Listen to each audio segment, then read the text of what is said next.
نگاه کنید جشن میشود یا که یک روز یک تاریخی را که وقتی که با تنتنه میخوای پیشواز بگیری باید که از همون روز یاد بکنی یک خاطر رسان بکنی همون روز که ما این همه خیلی روز داشتیم 28 سال پیش 23 فوریه سال 1993 اولین بار پرد حربی یا که پرد نظامی در شهر دوشنبه از طرف فرانت خلقی در دوشنبه چی شد؟ پیشکش مردم شد. پرد گذاشتن. بعد از اینکه گویا پیروز شدن پرد گذاشتن و گفتی رحمانوف که ما تا وقت میگه چی نداشتیم، ارتش نداشتیم، قواهای مسلح نداشتیم، بله نداشتیم، یک دو بریگاد زودعمل داشتیم، یک کمی ملیسای پلیس داشتیم، تمام. بعد از او همون روزا که وقتی که پرد فرانت خلقی شد حربیاش دیگر یک قواهای مسلح کم کم تشکیل شد، یعنی که کارمندان حربی و تا امروز ببینید قریب 20,000 نمیدونم راست میگن یا دروغ میگن ما 20,000 عسکر سرباز داشته ایم. 20,000 ایدن رحمانوف ما شنیدم یک سخنرانیش تماشا کردم. خب در اینجا باید که از 23 فوریه یعنی که 28 سال پیش باید یاد میکردک.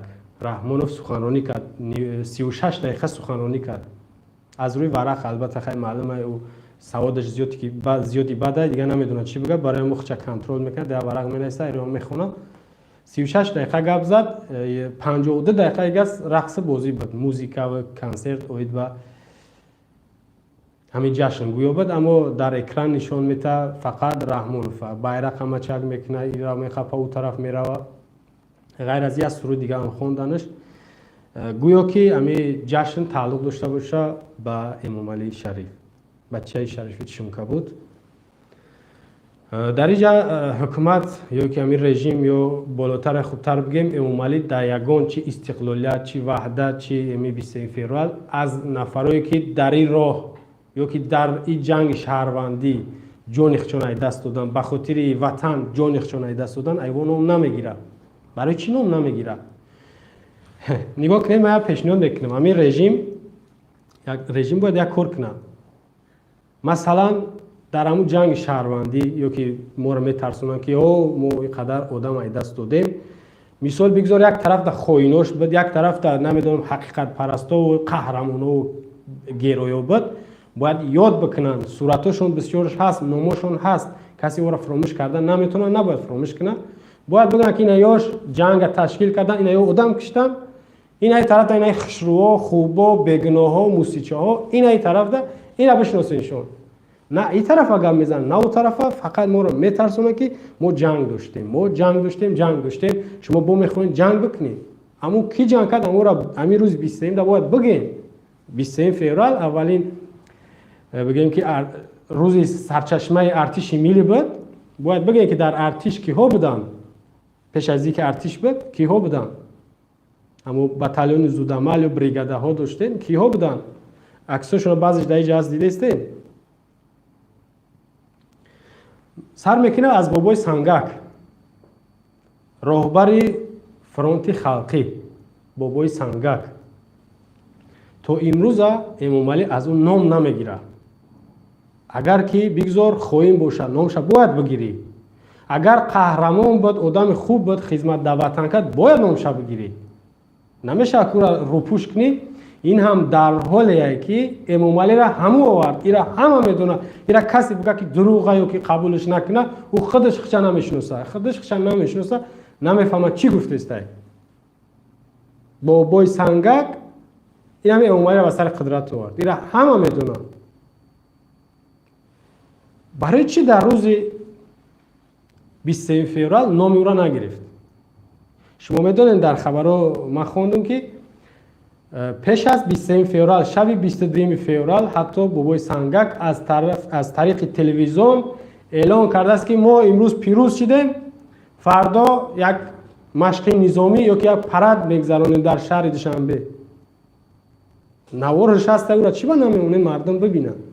بسیاری نوارهای سالهای پیش همون جنگی برادرکشی نمیدونم جنگ خواهینوش میگن، ҳамова наворош ҳастай бояд нишон бидам дар мардум ки мардум бифаҳма ки чӣ ба ҷанг шид, кӣ ҷанг кард, барои чӣ ҷанг кард. бале бояд мо ибрат бигирем. бобои Сангак ба ҷое ки Раҳмонов қадрдонӣ мекард бобои Сангак, бояд ки эҳтиромш мекард ки ба сари қудрат овардаш. аммо оз ман намегӯм ки Раҳмонов кишташ, аммо номаълум ки кишташ дар Қурғонтепа дар Бохтар. як моҳ баъд 23 феврал дар ҷашни артиши миллиро гирифтан, парад гузарондан. 29 март соли 1993 дар Қурғонтепа ҳамроҳи як командир дигар ба номи Файзали Саид ҳар душа дар як хона ба қатл расондан. баъзеҳо мегӯянд бобои Сангак ура парон Файзалира, нигаҳбонои Файзали дуроман дидан ки ура парондан, ира парондан. баъзеҳо мегӯянд аз берун ба снайпер задан. хоб ба ҳар ҳол мо ира наметонем, то ҳозир ҳатто ҳеҷ кас наметавона бигӯяд ки ҳамора аниқ ки кишт. аммо режим медона, режимра хуб медона. чӣ ба ошкор намекунад ки киштан ора. ғайр аз ин дар ин ҷа ки буд бо Қурбон Чол, Қурбони Чол буд. яъне ки ё ҳамаш қумандонҳои ҳамон давраи ҷанг буданд. ирам чӣ кор кард? ирам як намуд бигем ки аз худаш дур кард, оста оста заҳраш дод. 5 октябр 2014 дар рӯзи зодрӯзи Раҳмонов вафот кард. Қурбон Чол заҳраш доданд. баъзеҳо мегӯянд касали қалб буд, мағзи сараш, баъзеҳо мегӯянд чӣ намуд доруи хӯрондаганг дар мағзи сараш таъсир кард. Ҳиндустон, Хитой ва Израил рафт тавобат, аммо ба ҳар ҳол вафот кард. бародари ӯра дар вақти соли 1993 буд, 95 бале, Султон Чолова киштан. ки кишти ёра? Лангари полковник. хоб ира номаълум ки кишт моҳи ноябри 1992 дар як таркиш дар шаҳри Норак бале як зарба мехӯрад, маҷрӯҳ мешавад.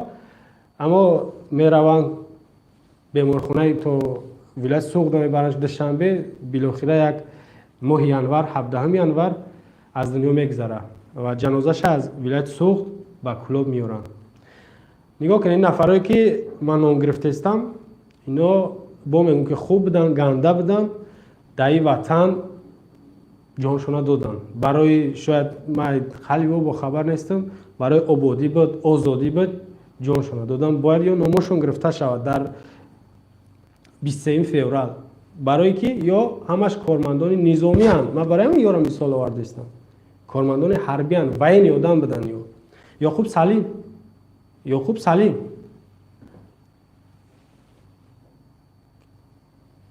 ҳам қумандон буд дар фронти халқӣ мегӯм, ё ҳамаш ба Раҳмонов дахл дорад. вазири дохила таъинш кард 93-95 аз вазифа гирифташ. Раҳмонов ай худаш дурш кард ки бирава рафт дар Туркия чӣ ки шудан, як сафорат уҷа як муддат қариб 1.5 сол сафири Тоҷикистон дар Туркия буд. билохира бо гашт рафт дар оҷа сардори гумрукш мондан Ёқуб Салима. дигар намедонам чӣ корш кардан, аз Тоҷикистон фирор кард Москав. 2003 Москав ӯро бигем ки ба Тоҷикистон супоридаш. 15 сол зиндонш кардан. 2016 баъд аз 13 сол гӯё авфш кард Раҳмонов, бахшидаш. 2016 аз зиндон озод шуд. дар Кумитаи давлатии амнияти миллӣ маҳкам буд Ёқуб Салим. шумо бинед Ёқуб Салиме ки дар паҳлӯш буд, хеле кӯмак карда Раҳмоновта. ира ма барои чӣ мисол меорам ки хиёнат кардаги дар наздикош бобои Сангак, Ёқуб Салим, Ғафор Сидой.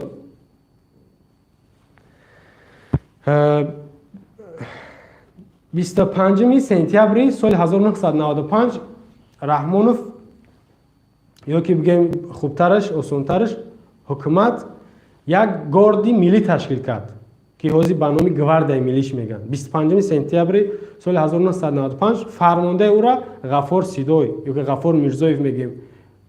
мондан, яъне роҳбар.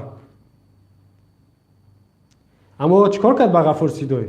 2004 дастгириш кардан. аввалан аз фармондаи гвардия гирифтанаш, ай вазифа гирифтанаш, бурдан раиси мубориза, сардори мубориза бар зидди маводи мухаддириш мондан. баъд аз уҷа яъне ки аз ҳарбӣ ё ки аз военӣ, аз артиш гирифтанаш ки ягон даст ба табаддулот назана, ягон кори вай накуна. гирифтан оварданаш, билохира дастгириш кардан. 2004 2006 ҳукми абадаш додан. зиндон ё турмаи як умра. нафаре ки кӯмакгар ёрдамчии Раҳмонов буд, Эмомалӣ. хиёнатҳои Эмомалӣ ба наздикош, ба нафарҳои ҳарбӣ, генералҳо, полковникҳо, командирҳо, қумандонҳо. 2008 моҳи май қариб 15 соат дар шаҳри Кӯлоб як амалиёти зидди хонаводаи Лангарӣ ташкил шид. 15 соат дар шаҳри Кӯлоб. 2008 моҳи май. ира чанд бор ман дар Зелоам хондагиам, канали радио, канали Зелода, ки суҳбати озоди, бигем ки шаффофи падари Лангарӣ, бобои Салмон, ки чӣ хел нақл мекуна ки вақте ки артиш аз Қорғонтепа аз Душанбе омад, Омон, Алфа ва дигар батальонҳои зудамал барои 6 нафара бигем ки бомбит кардан ё ки бомбаборон кардан ба Кӯлоб. барои 6 нафар. дар оҷа 6 нафар, 2 афғон ва 4 тоҷик. Суҳроб Лангарӣ, Сафар Муҳаммад Сафаров бачаи бобои Сангак ва Аъзами Лангарӣ бачаи Лангарӣ ва як ҷураи дигашон ва 2 афғон. 6 нафара танка бетер ба Кӯлоба бурдан ва ҳамун кӯчаи бигем бобои Салмон зиндагӣ мекунад ё ки ҳамун Лангари Фо зиндагӣ мекардан. ба як кӯҳ наздик, ай болои кӯҳ ба снайпер чанд нафари бегуноҳро задан, аю тараф ба танка задан, ба танка бовар мекунед бетер қад загиян дарвозашона. хадак тирбороне карданд ки 2 автомат доштаянд, 2 автомат доштаянд. дар дохили хона 2 автомат доштаянд. Автомат доштани ҷиноят нест, набояд ҷиноят бошад. дар дигар кишварҳо автоматам мефрӯшанд. нами автомати реал нира мефрӯшанд, пистолетам мефрӯшанд. И набояд ҷиноят бошад. ҷиноят дар он вақт ки ҳаст ки тираш ноҷоб рава. хоб гӯё ки воима кардан ё оружия доранд ё метаркунанд, ин кора мекунанд, он кора мекунанд, бомбаборон кардан шаҳри Кӯлоба. чандин нафар дар оҷа мурд, вафот кард. билохира дастгиршон кардан, ҳамун 6 нафара. тамоми қувваҳои мусаллаҳша сафарбар кард, ҳамун 6 нафара зинда гирифтанд. 15 соат давом кард. бубинед додари Лангарӣ, Суҳроб Лангариро 32 сола буд, ҳамун 2008, 2009 ҳукми абадаш доданд. 2009. шумо медонед бародараш Бахтиёр Лангарӣ ҳамун вақт аз Тоҷикистон фирор кард ё ки тарки Тоҷикистон кард. 2016 рафт, баъди 7-8 соли набуданаш дар як шуъбаи вазорати дифоъ ё ки мудофиа командираш мондан. як бародари гаш муовини вазири мудофиа Файзали Лангарӣ. аммо и бародари хурдшона бурдан ҳукми абад доданд. дар гарданаш чанд статья задан, и яроқ дошт, и маводи мухаддир заниматса мекард. ҳатто беақлишона бикин мега аз соли 2002 мега и таҳти ҷустуҷӯи кофтикоӣ қарор дошт. нафаре ки дар дохили Тоҷикистон вазорати корҳои дохилӣ мега ки аз соли 2002 и таҳти кофтикои ҷустуҷӯӣ қарор дошт. яъне 6 сол ира гӯё наёфтанд дар Кӯлоба, дар хонашона. ира ё метонистанд ки бародарош дар армия як апашонам ҳамун вақт муовини раиси шаҳри Душанбе Мамадсаид Убайдуллоев буд, Ҷамила Лангариева. ё метонистанд ҳамё бо роҳи гуфтушунид ба хубӣ биёранд, таслим шаванд, ё ки ҳамон вақт чун ба ӯ 2 автомат чӣ кор мекарданд? чанд рӯз дар дохили хона мемонданд, бе яроқ, бе парондан. ҳамвор ҳамё ҳукумат метонист дастгир кунад. хоб иҷа медонед ки ҳамаи корошон ба хотири тарс додан, фишор овардан ба мардум. дар иҷа дуюм нафар سفر محمد سفر بچه بابای سنگک 24 ساله های 21 سال حکمش دادن. 21 سال. شما شوخی چه خیلی میفهمید؟ 21 سال جوانی 24 ساله 21 سال بتا. هیچ با میگن که یا گناه نداشتن یا را باید آزاد کنن. بیچاره هم مادر همین زن بابای سنگک میگه در کجای میره میشینیم، یعنی همو محلشون باشه که همو داخل شهر کولاب، هر یک نفر میگه که فقط دانش همین گپ میبره که امام علی باید که به قدری خدمت‌های بابای سنگک میرسید، کار خوب نکرد که فرزند شد و 21 سال روانه زندان کنه. بله درست میگن، همه میدونه، با میگن که بابای سنگک امام علی را به سر قدرت آورده، عکساش حتی نوارهاش باید باشه، اما در دست رژیم است، نمیشون نمیته که مردم ببینن. سوم نفر بچه لنگری اعظم لنگری، او هم 24 ساله 21 سالش دادن. شما ببینید خدر حکمی بگیم که طولانی بعد جوانها او هم خود چون همین نرکمند هم میدونین، نمی حکومت نمی رژیم تمام نوعی مواد مخدر هم میکشن، هم استعمال میکنن، هم چی میکنن فروش نمیبرن، با دیگر کشورها روی میکنن، یعنی صادراتش میگه. 24 سال یک جوان دو تا هر داشت، بچه بوی سنگک هم بچه لنگر 24 ساله 21 سال شوندن، 45 سالگی شونده باید ببروین. حتی میگن که نزدیکاشون که در 8 ماه یک بار ما را میگن که با او ملاقات کنید، یعنی دیداربینی شونده در 8 ماه یک بار. این هم بدونن که در تاجیکستان 80 نفر با حکم ابد هست. 80 نفر یعنی حکم ابد گرفتگیان. این را بینید خیانت های رحمانوف میگن، یورا خیانت های رحمانوف.